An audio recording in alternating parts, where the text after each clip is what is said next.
Oh my god. Holy moly, this is amazing! Hello, what is up guys? I'm your host Gordon and welcome to another one of my video. Finally, today we are able to get ourselves a QWK product, which is the QWK EDGE AEG style foam dart blaster. Oh, by the way, sorry about the gloves over here because this QWK EDGE is a borrowed unit, so I really have to take good care of this blaster because this is a borrowed, brand spanking new QWK EDGE. So yeah, gloves is needed. Not only this is one of those AEG or AEB style foam dart blaster, this is a AEG foam dart blaster with blowback. And not only that the blaster is good looking, the carrying case that came with the blaster, holy moly, is intimidatingly epic. I mean, take a look at that. If any foam dart blaster came with such a case, it means serious business.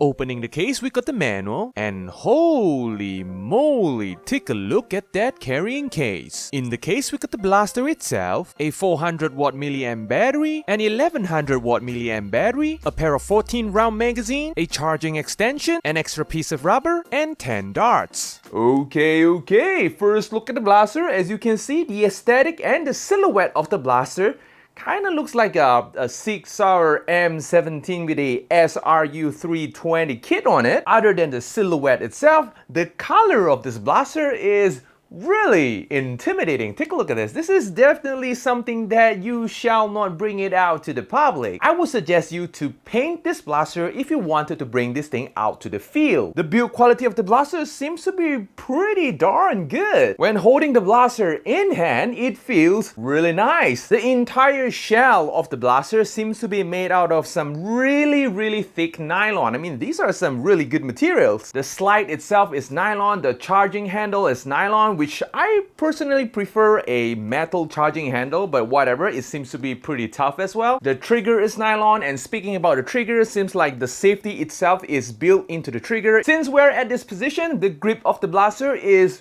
really comfortable, which is a good thing. Even the grip in front of the blaster over here is comfortable to hold as well. The blaster comes with only one Picatinny rail, which is located right under the blaster, just in case you want to put something like a flashlight or a laser. There is no Picatinny rail right on top of the blaster, so you can't really put a reflex sight on the blaster. But no worries, the blaster comes with a pretty functional fiber optic sight, which is pretty nice to use. Looking into the blaster, it doesn't seem like it comes with a metal barrel. There is a sling mounting point at the back of the blaster, as well as a sling mounting point under the trigger. And let us talk about the buttstock a little bit. This is where things gets interesting.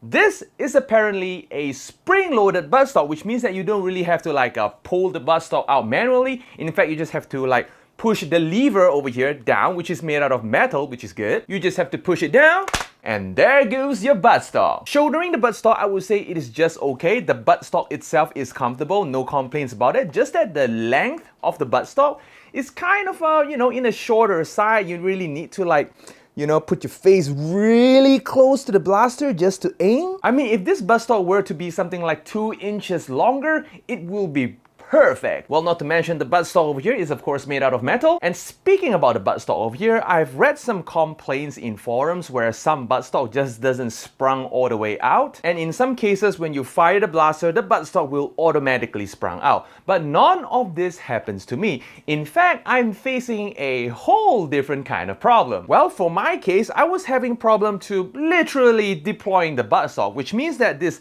lever over here, sometimes you press it. What? Well, it sort of happens a lot in the beginning where I actually press on the buttstock release lever. The buttstock just doesn't really want to come out. For example, take a look at that. It just sort of stuck. Well, this sort of happens randomly. Sometimes it just works perfectly. Sometimes it just doesn't want to eject. And right now, it seems to work again. Kinda confusing, right? And finally, in order to push the buttstock in, you will have to push down the buttstock release lever and push the buttstock in just like so. While in the same time, you can actually adjust the sprung out strength by adjusting the nut over here. Enough with the buttstock, and next let us move on to the firing mechanism. So this is a semi-auto blaster, which means that you can only do single fire, which I think is okay because the magazine capacity of the blaster is actually not a lot, so I kinda understand that. Just like any QWK product, the blaster uses its own proprietary magazine, which means that you will not be able to use any of your worker mag. And here comes the fun part, firing the blaster. That blowback though is really satisfying. But before that, I will have to guide you guys on how to operate this blaster. So first of all, we will have to put on the battery. This blaster does not really use all of those generic batteries. Our friend over here actually opted for a bigger battery pack upgrade. It actually came with a 400 milliamp battery originally, which I think that it is kind of small. So he actually goes for an upgrade. So this is a 1100 milliamp battery. This is a 3S LiPo proprietary battery for this blaster. So what you're gonna do over here is to, put the battery into the handle, just like so. Kind of looks like a magazine. Let's load the magazine a little bit because I do not want to do dry fire. Put the magazine in. As you see, the blaster does not function because you are missing a step. After putting in the loaded magazine, you will have to charge the blaster. Kind of looks like a real steel over here. And here comes another fun part. But first, let me empty the magazine. There you go. A slide lock mechanism. So when there is a slide lock mechanism on a blaster, they definitely exist a slide release lever. In this case, it is located at the left hand side of the blaster. So as usual, you would just have to push the slide release lever downwards. Holy moly, it feels so good. I mean, that kickback though. Okay, let's say that you are done with your shooting, you are done with all your games. So how are you going to decompress the spring? First of all, you will have to remove the battery, just like so, and then stuck your finger into the barrel because we are technically doing a dry fire, and then pull the trigger. Wow, that air seal is amazing. And this is how you release the spring. So yep, I guess that's enough of me talking. Without further ado, let us go test the blaster out.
Okay, we are back. The performance of the blaster is actually pretty good. The blaster can actually shoot from 144 FPS all the way to 155 FPS.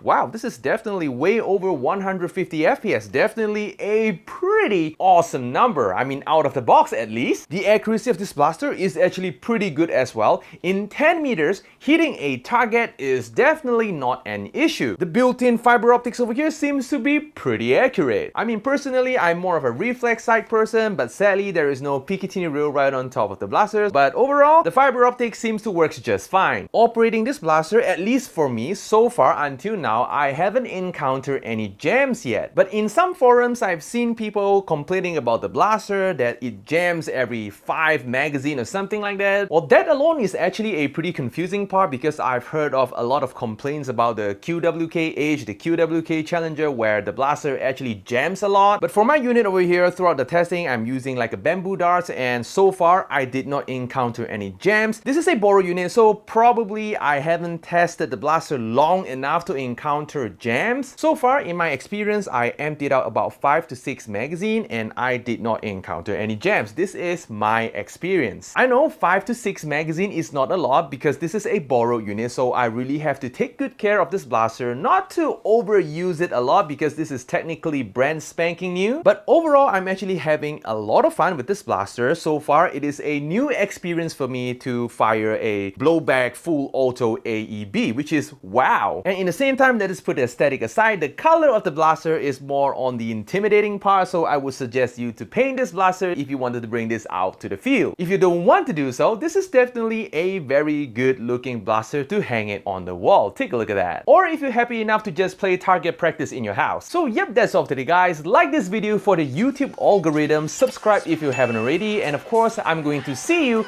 in the next video. Adios guys!